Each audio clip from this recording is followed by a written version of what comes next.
Hello बच्चों, agree hub jet institute के digital platform पर एक बार आपका फिर से हार्दिक स्वागत करता हूं। मेरा नाम है रविंद्र कुमार और आज आप हमारे साथ देख रही हैं उद्यान विज्ञान के अंतर्गत पोमोलॉजी शाखा में दूसरा लेक्चर अपना कौन सी क्रॉप पर रहने वाला है बच्चों?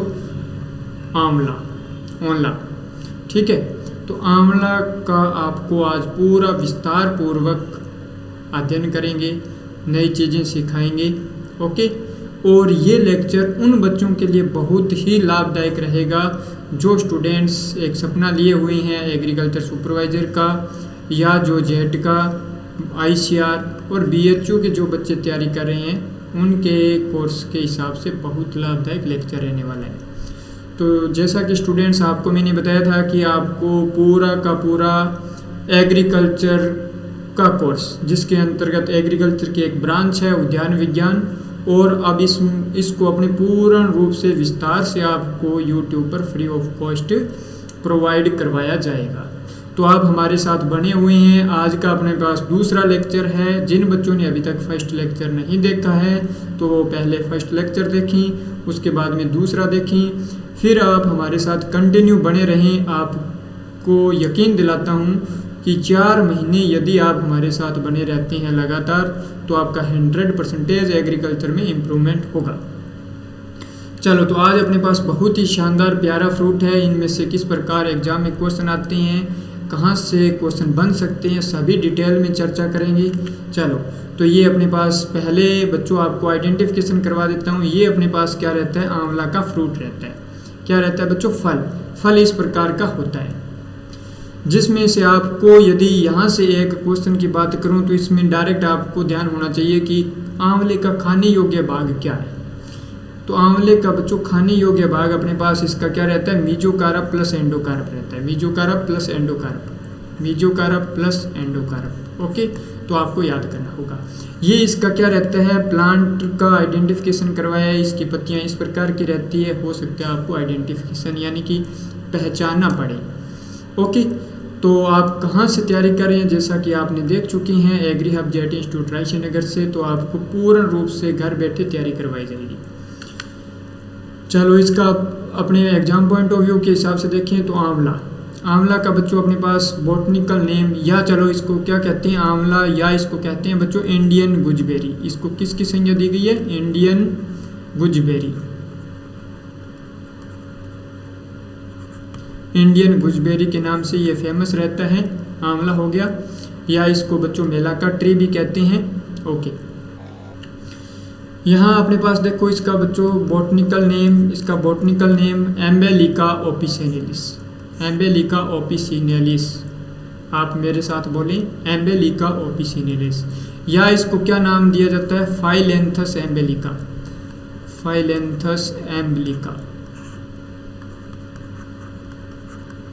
इसका दूसरा नाम भी मिल सकता है, तो फाइलेंथस एम्बेलिका इसका दूसरा नाम रहता है।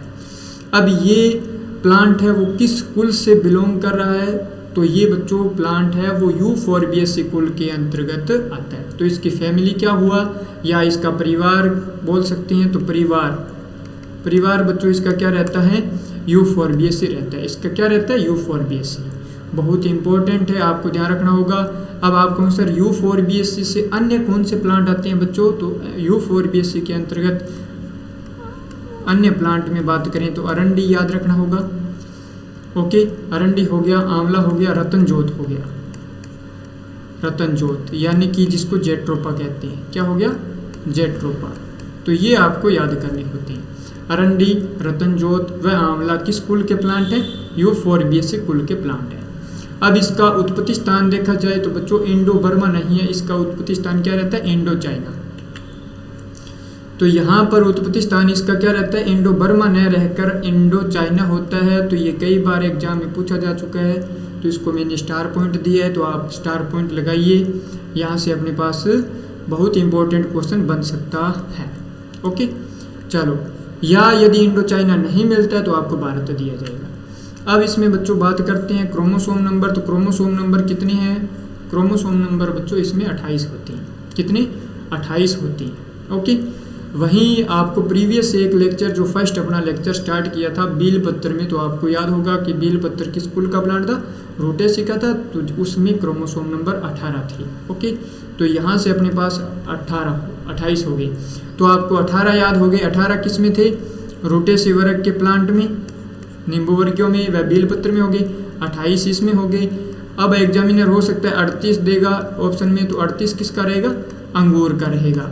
वहीं यदि ऑप्शन में 48 दिया जाए तो 48 किसका रहता है बच्चों, बेर का रहता है। किसका रहता है, बेर का रहता है। परंतु बेर की एक गोला वेराइटी होती है, बेर की गोला वेराइटी, जिसमें क्रोमोसोम नंबर क्या होता है बच्चों, 96 होते हैं। ओके, 96 होते हैं। तो ये आपका स्टार पॉइंट बन जाता है यहाँ से। तो इस प्रकार आपको याद करना होगा। तो ये आप अब स्क्रीनशॉट भी ले सकते हैं। ओके, तो यहाँ आप नोट्स मेंटेन करते रहें। बहुत शानदार आपको सिलेबस करवाया जाएगा। बस शर्त ये है कि आप एक बार एग्री हब के साथ जुड़ कर देखें। अब इसको बच्चों सब नाम यानी कि उप नाम इसको क्या दिया गया है, तो यहाँ पर इंडियन गुजबेरी, जिसको क्या लिखा है, भारतीय गुजबेरी, मायरोबालन कह सकते हैं, मेलाका ट्री कह सकते हैं, या मेलाका का पौधा।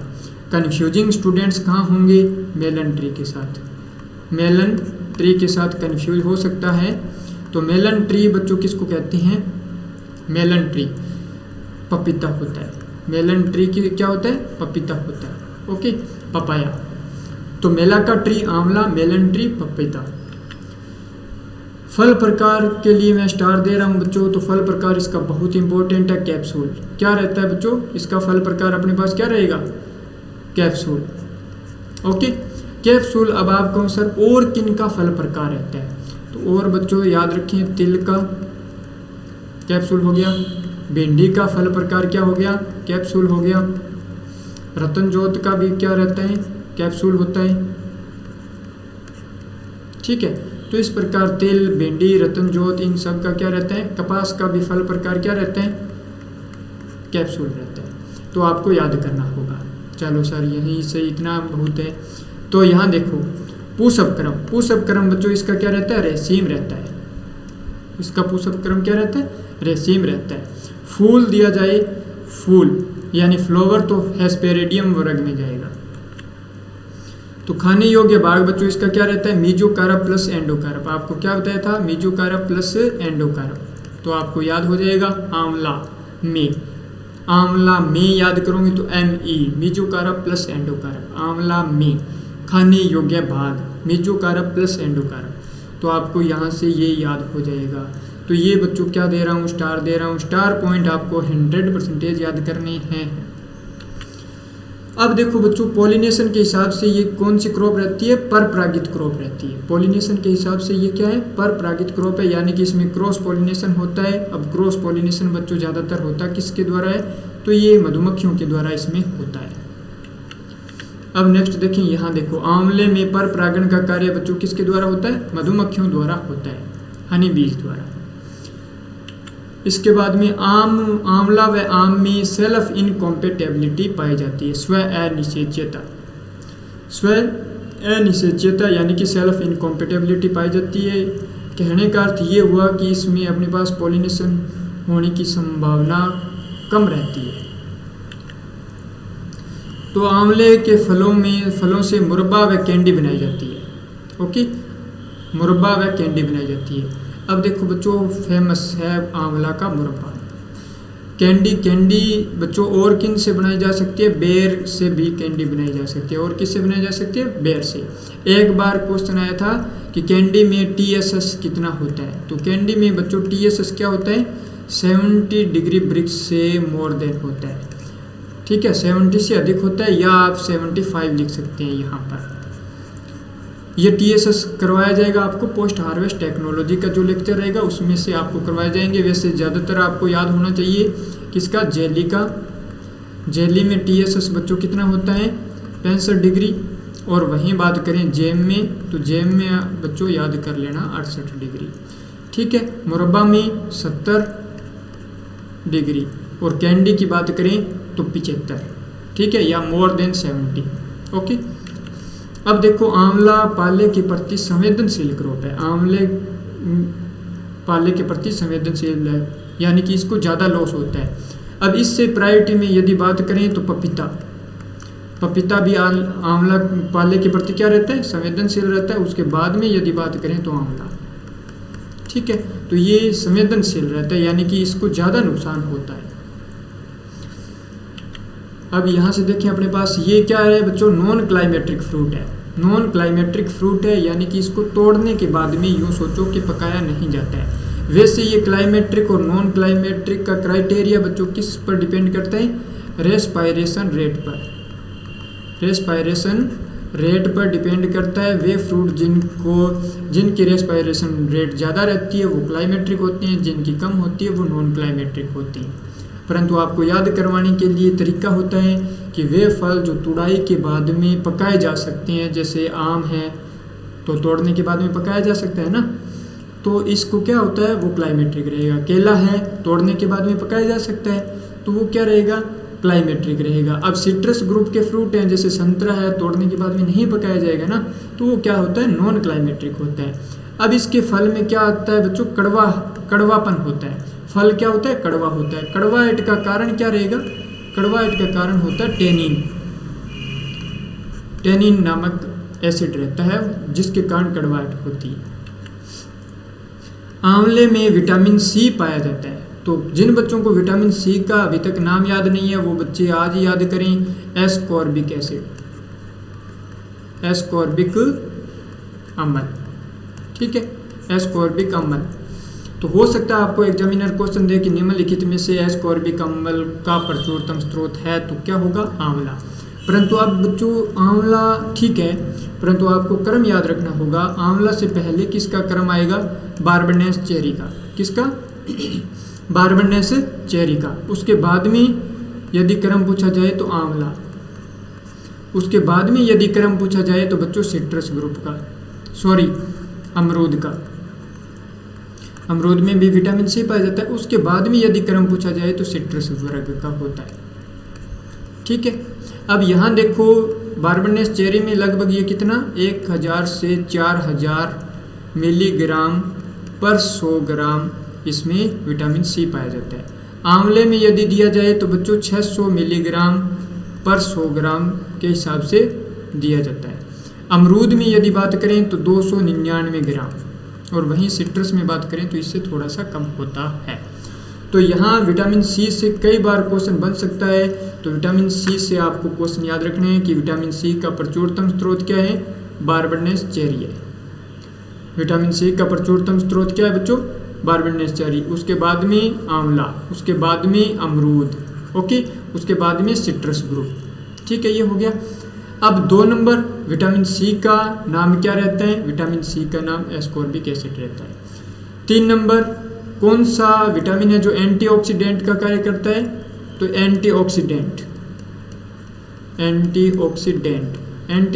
का कार्य कौन करता है बच्चों, किस प्रकार का विटामिन करता है, ये विटामिन सी करता है, एंटीऑक्सीडेंट के रूप में कार्य करता है। ओके, चलो यहाँ से अपने पास इतना ही। अब नेक्स्ट देखते हैं, आंवले में कसेलापन किसके कारण होता है, टेनिन के कारण होता है। किसके कारण होता है, टेनिन के कारण। वहीं देखो आंवला में पुष्पन बच्चों, फ्लावरिंग टाइम क्या रहता है, फरवरी मार्च रहता है। क्या रहता है, फरवरी मार्च में इसमें फ्लावरिंग आ जाता है। फिर दौर किसका आ जाएगा बच्चों, इसके बाद में गर्मियाँ आ जाती है। तो गर्मियों में ये कहाँ चला जाता है, सुसुप्तावस्था में चला जाता है, डोरमेंसी में, सुसुप्तावस्था, डोरमेंसी में चला जाता है, ठीक है। और फिर बच्चों फलन होता है, फलन लगभग अक्टूबर नवंबर यानी सर्दियों में फलन होता है। तो आंवले में फलन कब होता है, अक्टूबर नवंबर में फलन होता है। तो इस चीज़ को ध्यान रखना कि सुसुप्तावस्था सबसे ज़्यादा किस फ्रूट में पाई जाती है, तो आंवला में पाई जाती है। वैसे कंपेयर करें किससे, बेलपत्र में भी सुसुप्तावस्था पाई जाती थी। तो यहाँ देखो बेलपत्र, उसके बाद में आंवला, उसके बाद में आंवला। ज़्यादातर एग्जामिनर किसको प्रायोरिटी आंवला को देता है, तो आपको ध्यान रखना होगा कि आंवला में सुसुप्तावस्था ज़्यादा पाई जाती है। चलो, लवण सहनशील क्रॉप कौन सी है, तो लवण सहनशील क्रॉप बच्चों सबसे ज़्यादा फ्रूट में लवण सहनशील खजूर के बाद में आपको ऑप्शन मिलता है बेर के बाद में आंवला, और आंवला के बाद में बच्चों अनार। तो ये इसका क्रम रहता है। आपको डायरेक्ट क्वेश्चन यहाँ से कई बार क्वेश्चन आया है कि सर्वाधिक लवण सहनशील फल वृक्ष कौन सा है? तो खजूर। उसके बाद में बेर, उसके बाद में बच्चों आंवला। ओके, ठीक है। आंवला का बच्चों प्रवर्धन किसके द्वारा करते हैं? टी बडिंग द्वारा। किसके द्वारा करें? टी बडिंग द्वारा या पैच कलिकाइन, परंतु इसमें इंपॉर्टेंट पैच कलिकाइन है, उसके बाद में आपको टी बडिंग याद करना होगा। वहीं बच्चों देखो कि इसमें ज्यामिति यानी कि बच्चों स्पेसिंग कितना रखी जाती है? तो ये 8 × 8 मीटर रखी जाती है। कितनी? 8 × 8 मीटर। अब अपने पास नेक्स्ट पॉइंट यानी कि इसके लिए क्लाइमेट यानी जलवायु कैसी होनी चाहिए? समशीतोष्ण जलवायु रहती है। प्रतिकूल जलवायु परिस्थितियों में हेज रो मेथड होता है, उसके द्वारा हाई डेंसिटी प्लांटिंग की जाती है। इसमें किस मेथड के द्वारा? हेज रो मेथड द्वारा हाई डेंसिटी प्लांटिंग उगाया जाता है। कटाई छंटाई यानी कि बच्चों इसमें प्रूनिंग मेथड होती है, वो बहुत इंपॉर्टेंट है। इसको मैं दे रहा हूँ 4 स्टार, तो आपको 4 स्टार पॉइंट याद करना होगा कि इसमें प्रूनिंग किस विधि द्वारा करते हैं? तो सेंट्रल मॉडिफाइड सिस्टम से करते हैं। किससे? सेंट्रल मॉडिफाइड सिस्टम अपनाया जाता है किसमें? आंवला में। ओके, बहुत इंपॉर्टेंट रहता है, तो आपको डायरेक्ट नाम याद करें। ये देखो सेंट्रल मॉडिफाइड सिस्टम, या इसमें क्या दिया है? मॉडिफाइड लीडर सिस्टम दिया है ना, तो ये हो गया। पीएच मान 6.5 से 9.5 यानी कि ये भी क्षार सहनशील क्रॉप है। क्षारीय मृदा के प्रति ये क्या रहता है? सहनशील होती है, जैसे बेलपत्र में आपको बताया था। अब यहाँ से अपने पास स्टार पॉइंट क्या आ गया बच्चों? आंवले में प्रमुख कायिक विकार फिजियोलॉजिकल डिसऑर्डर कौन सा रहता है? आंतरिक ऊतकक्षय यानी कि इंटरनल बड नेक्रोसिस।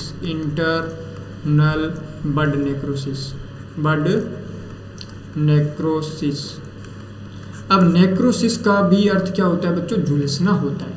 बड हो गया ऊतक, तो ऊतक क्षय रोग, ठीक है। तो इसमें फ्रूट इस प्रकार क्या हो जाते हैं? देखो जला हुआ आपको दिखाई दे रहा है, ठीक है ना, झुलस जाता है कंप्लीट रूप से, धीरे धीरे ये झुलस जाता है। तो यहाँ से एक क्वेश्चन तो हो गया कि आंतरिक ऊतक क्षय किसका प्रमुख विकार है? आंवले का है। 2 नंबर यहाँ से अपने पास क्वेश्चन बनेगा कि इसके प्रति संवेदनशील किस्म कौन सी रहेगी? संवेदनशील किस्म, तो संवेदनशील बच्चों किस्म रहती है फ्रांसिस या हाथी-जूल। और यदि बच्चों पूछा जाए फ्री फ्रॉम बड नेक्रोसिस यानी कि मुक्त, इस आंतरिक ऊतक क्षय से मुक्त वैरायटी कौन सी रहती है? तो चकेया। तो ये वैरायटी रहती है। तो ये दोनों आपको क्या रहेंगे? स्टार पॉइंट रहेंगे, आपको याद करना होगा। यहाँ से आपको क्वेश्चन बन सकता है। तो आंतरिक ऊतक क्षय का कारण क्या होता है बच्चों? बोरोन की कमी होती है। तो बोरोन की जब भी कमी हो तो डालना क्या चाहिए? बोरेक्स डालना चाहिए। बोरेक्स कितना? 0.6%। बोरेक्स की मात्रा कितनी डालनी चाहिए बच्चों? 0.6% डालनी चाहिए। तो आंतरिक ऊतक क्षय के प्रति संवेदनशील किस्म कौन सी है? फ्रांसिस या हाथी-जूल हो गया। बहुत इंपॉर्टेंट स्टार पॉइंट रहता है, यहाँ से क्वेश्चन आने के चांस रहते हैं। चलो, ऊतक क्षय का नियंत्रण। अब देखो बोरोन की कमी होगा तो क्या डालना चाहिए? बोरेक्स 0.6% का छिड़काव करना चाहिए। वहीं नेक्स्ट अपने पास देखो इंपॉर्टेंट वेराइटीज, आंवले की प्रमुख किस्में कौन सी है? तो आंवले की प्रमुख किस्मों में बच्चों यहाँ देखो, एग्री हब में आपके लिए क्वालिटी के मामले में कोई समझौता नहीं करती है। आप इस संस्थान से तैयारी करें, आपको ज़बरदस्त तैयारी करवाई जाएगी। चलो, चकेया में बच्चों अभी अपने क्या बताया था एक, यानी ये फ्री फ्रॉम बड नेक्रोसिस है। फ्री फ्रॉम किससे? बड नेक्रोसिस से। फ्री फ्रॉम बड नेक्रोसिस यानी आंतरिक ऊतक क्षय से ये मुक्त है। ये बच्चों क्या रहती है? संवेदनशील रहती है, ससेप्टिबल फॉर, अपने पास क्या हो गया? बड नेक्रोसिस के लिए ये संवेदनशील किस्म है। ओके, यहाँ पर अपने पास यहाँ आपको कई बार क्वेश्चन क्या मिलता है? देखो, कंचन, कृष्णा, अमृत, नीलम। तो कंचन का दूसरा नाम क्या रहता है? Na4। नीलम यानी नरेंद्र आंवला 4। कंचन, कृष्णा Na5 आपको याद करना होगा, Na5 के नाम से जानी जाती है। कंचन कृष्णा हो गया। अमृत नीलम Na5। Na5 है वो आपके पास अमृत नाम रहता है। Na7 4 5 ये 6 हो गया, 4 5 6 7। तो ये आपको याद करने होते हैं। यहाँ पर बनारसी किस्म अन्य किसकी थी बच्चों? कागजी बनारसी लिखा था। प्रीवियस लेक्चर में क्या था? कागजी बनारसी। कागजी बनारसी किसकी थी? बेलपत्र की थी। किसकी थी बच्चों? बील की थी। तो ये आपको याद रखना, कागजी बनारसी कागजी इटावा था। गोमा ऐश्वर्या, तो ये किसकी है? आंवला की है, ठीक है ना, गोमा ऐश्वर्या। तो इस प्रकार आपको याद करना होगा। अब यहाँ देखो अपने पास वेराइटियों की विशेषताएं। चकेया आंतरिक ऊतक क्षय से मुक्त, यानी free from necrosis, bird necrosis से ये मुक्त होती है। इसमें एकांतर फलन की समस्या पाई जाती है। एकांतर से याद क्या करोगे? चकेया के से क्या हो गया? एकांतर। इस प्रकार याद करो, एकांतर यानी अल्टरनेट बियरिंग की समस्या रहती है। अल्टरनेट बियरिंग की समस्या रहती है। अल्टरनेट बियरिंग की समस्या और किस फ्रूट में रह सकती है? तो आम में रहती है बच्चों। यानी एक वर्ष फल लगता है, एक वर्ष फल नहीं लगता है। दूसरा देखो, चकेया से चयनित किस्में, यानी कि चकेया वेराइटी है उससे कौन सी वेराइटी ली गई है क्लोन द्वारा? तो Na4 क्या हुआ? कंचन। Na5 कृष्णा था। Na6 का नाम क्या रहेगा? नीलम। Na7 का नाम क्या रहता है बच्चों? अमृत रहता है, परंतु यहाँ Na8 आ गया। यहाँ बनारसी, बनारसी में बच्चों मुरब्बा बनाने के लिए और अगेती किस्म है, तो आपको बहुत इंपॉर्टेंट है। अर्ली वेराइटियाँ याद करनी होती है। तो बनारसी, बनारसी अर्ली वेराइटी है। और बनारसी से आप याद क्या करोगे? मुरब्बा। बनारसी से मुरब्बा, तो आंवला बनाया जाता है मुरब्बा। आंवले से क्या बनाया जाता है? मुरब्बा व कैंडी बनाई जाती है। मुरब्बा नाम आया किस वेराइटी से बनेगी? बनारसी से बनेगी। तो बस आपको ध्यान रखना होगा। तो मुरब्बा बनाने के लिए तो ये अगेती हो गया। ओके, बनारसी से चयनित किस्में कौन से हो गई? कृष्णा। Na5 4 कंचन, 5 कृष्ण, 6 नीलम, 7 अमृत होता है। Na9 Na10 आता है। तो बच्चों Na10 का एक बार क्वेश्चन पूछा गया था, वो क्या होता है? बलवंत। बलवंत नाम की वेराइटी रहती है Na10, यानी नरेंद्र आंवला 10। चलो अब देखो कौन सी किस्म से कौन सी किस्म चयनित की गई है, यानी ये किस्म से चयनित किस्म, किस्म से चयनित किस्म। तो यहाँ बच्चों देखो फ्रांसिस या हाथी झूल से कौन सी वेराइटी ली गई है या चयनित की गई है? तो नीलम Na7। नीलम से बच्चों क्या लिया गया है? गोमा ऐश्वर्या ली गई है। फिर चकेया से बच्चों याद करो नरेंद्र आंवला 4 6 8 468 याद कर लेंगे। यहाँ चकेया से 468। ओके, बनारसी से 59, बनारसी से 59 यानी Na5 5। यहाँ देखो ये 4 का क्या हुआ? कंचन। कंचन 5 में कृष्णा, इस प्रकार याद कर सकते हैं ना। 4 5 6 में नीलम,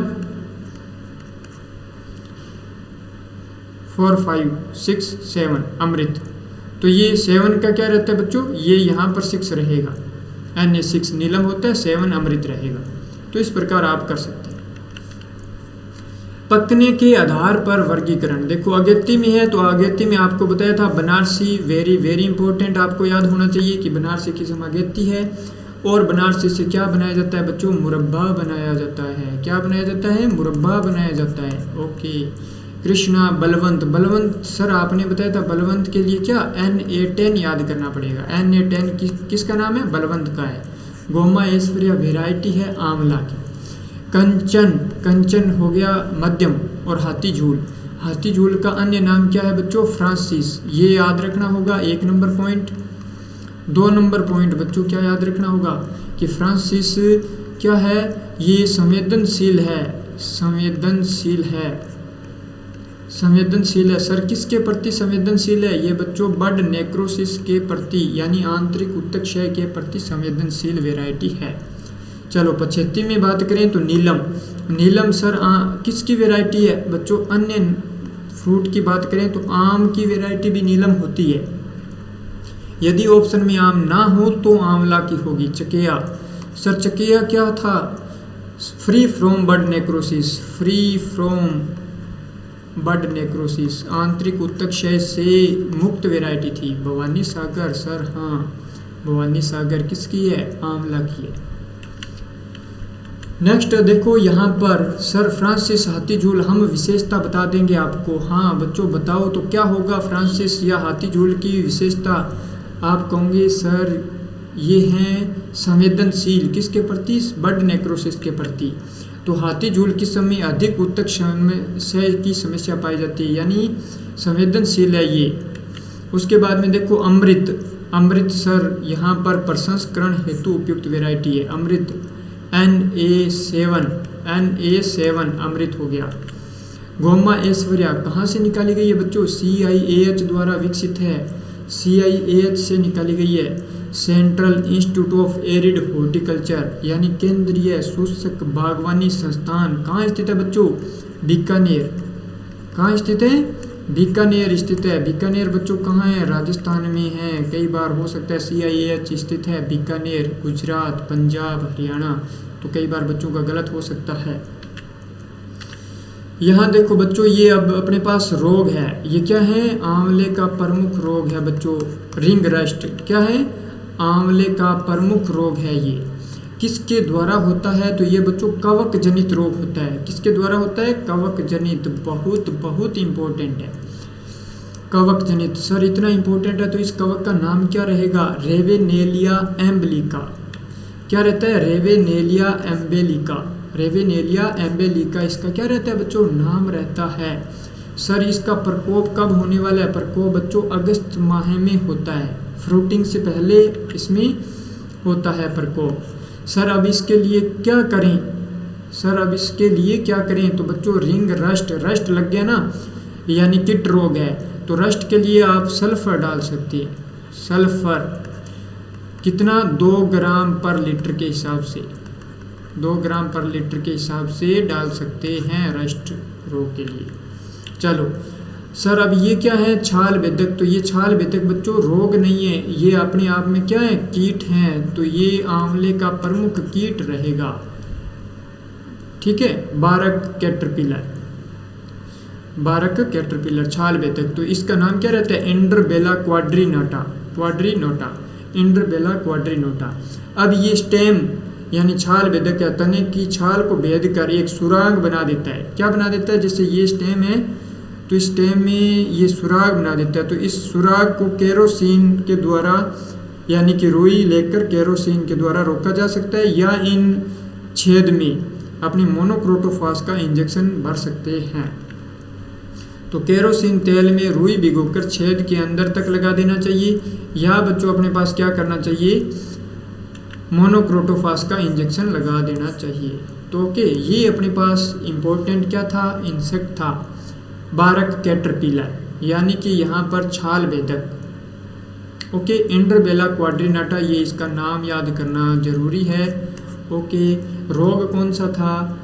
रिंग रस्ट था अपने पास, रेवेनेलिया एम्बेलिका, कवक जनित था। ओके सर, तो थैंक यू स्टूडेंट्स।